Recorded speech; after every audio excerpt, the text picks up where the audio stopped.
আসসালামু আলাইকুম, আশা করি তোমরা ভালো আছো। তোমাদের তো আল্লাহর রহমতে আমরাও ভালো আছি। আজকে একটা নিউ ব্লগ শুরু করলাম। ওই যে দেখো তোমাদের ভাইয়া কালকে যে মুরগি নিয়ে আসলো পুরা, ওই মুরগি দিয়ে এই যে মনে করো আজকে কাচ্চি বিরিয়ানি রান্না করবো খাসির মতো। এই যে মুরগিটা এখন বসায় দেওয়া হয়তো ওই পাশে মনে করো কাচ্চি বিরিয়ানি রান্না করলে তো চাল 80% সিদ্ধ করে নিতে হয়। ওই পানি বসায় দেওয়া হয়েছে ওই পাশে। তাহলে আপুর পাশে থাকো, দেখতে থাকো। পানিতে মনে করো গরম মশলা জিরা এগুলো দিয়ে দেওয়া হয়েছে, তেল। এখন যে পানিটা বলক এসে পড়ছে, চালগুলো দিয়ে দেওয়া হইতেছে।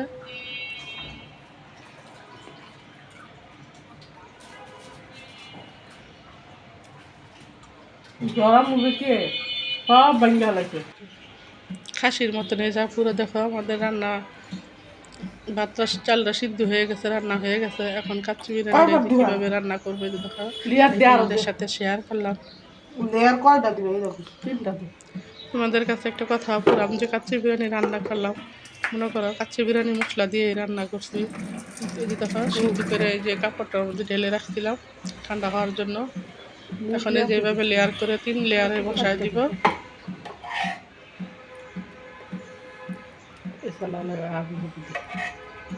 দুই লেয়ার দিব না, পৃথিবীর শত লেয়ার দিব তুমি। এতটুকু তারপর শেয়ার করতে পারলাম না, মানে যা যা দেওয়া দিয়ে দিছি। যদি কোনো ভুল ত্রুটি হয় আপুরা কমেন্টসে বলে দিবা, বলে আপু এভাবে এভাবে রান্না করবা। কারণ আমি যদি নাও পারি তারপরও তোমরা শিখাই দিবা, বলে আপু এইভাবে রান্না করো না, এইভাবে করবা। এই যে এখন যা যা দেওয়া দিয়ে দিবে, মানে লেয়ারে লেয়ারে। যেমন ধরো এই যে পেঁয়াজ বেরেস্তা, তারপরে আলু, মাংস, ঘি এগুলো সবই দেওয়া হয়েছে, গুঁড়া দুধ। এখন লাস্ট ফিনিশিং এই যে বেশি কম করে গুলবো, বেশি গাঢ় হইবে। পানি দিয়েছি বেশি ফালানো যাবে, রং তো কম দিচ্ছি, তো পানি দিতে যে বেশি। কাচ্চি বিরিয়ানিটা পুরো আসলে অসাধারণ হয়েছিল। এই যে এখন ধুমিয়ে দিয়ে দিলাম। আর তোমাদের ভাইয়া দেখো আজকে আবার কাঁকড়া নিয়ে আসলো, আর বড় চিংড়ি, ট্যাংরা, তারপরে যে কাতলা মাছ এগুলো নিয়ে আসলো। যেমন হেপিন হ্যান এদিকে কেটে দেওয়া হইতেছে, কেটে নিতেছে। দুপুরের টাইম হয়ে গেছে, মেয়ের জামাই খেতে বসলো।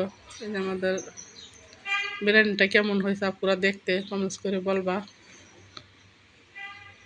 আর এই যে বিকাল দিকে মেয়ে যে কাঁকড়া আনা হয়েছিল সুন্দর করে পরিষ্কার করে ধুয়ে গরম পানি দেওয়া, মনে করো মশলা দিয়ে ভালো করে মেখে রাখছিল। মেখে রাখার পর এই যে এখন বাছতেছে, ফ্রাই করতেছে। আর তোমাদের ভাইয়া যে নাস্তা নিয়ে আসলো আমাদের জন্য, শর্মা, 5টা শর্মা নিয়ে আসলো।